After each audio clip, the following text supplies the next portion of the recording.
Steve Gold, CEO of 160 Driving Academy. He runs over 152 CDL schools in 44 states, and he's going to be graduating about 30,000 students in 2025. 160 Driving Academy is the largest training school in the United States. And because of his personal interest in the issue of lax oversight from the FMCSA in CDL school training, he's going to be meeting with the FMCSA on about April the 16th, 2025. This recording is dated August 2025, and so far I haven't heard anything about that meeting. Love to hear what took place and what they talked about.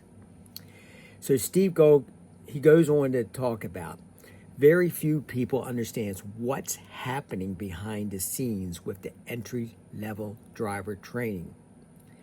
When the entry-level driving training went into effect, the intent, Steve Gold says, was to make roads safer, reduce the number of bad CDL schools, and to make sure all CDL students was being properly trained in a quality CDL school. Steve Gold went on to say, but there is absolutely zero enforcement, zero oversight for anybody who wants to open a commercial driving school. This has been a disaster, but no one's paying attention to this rule. Gold said it is a felony to falsely self-certify. So when you look at my other videos, I've been talking about this for a long time.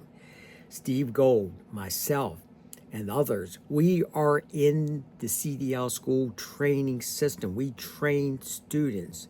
We understand this.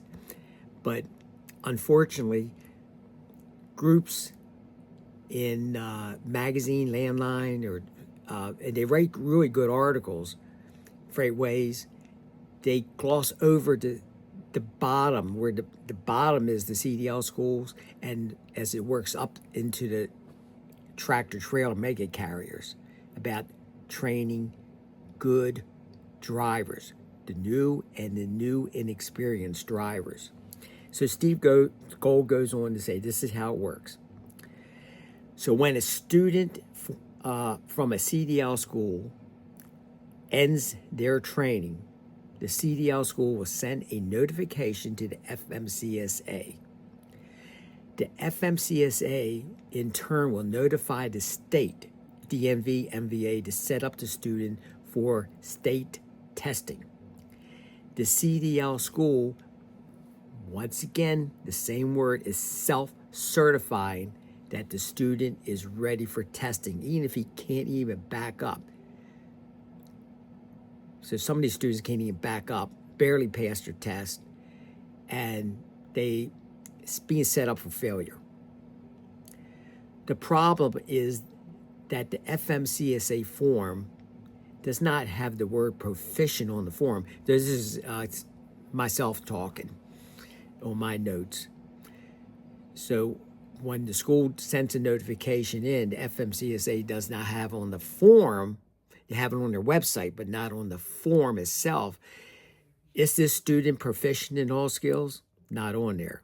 So XYZ CDL school student John Doe, it doesn't say, well, it should say XYZ school student John Doe is proficient in all CDL skills. He's ready to be set up for a test.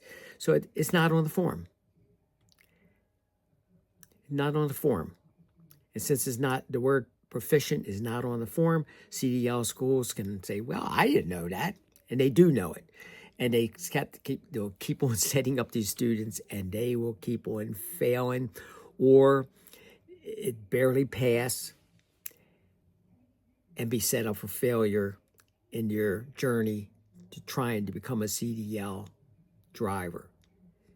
This is not right. And hopefully someone, I'm making all these videos, trying to put them all in one location, and hopefully someone will pick up and see this and not gloss over it and talk to FMCSA about the real reasoning about the lax oversight and the problem that we have in CDL school training throughout the country.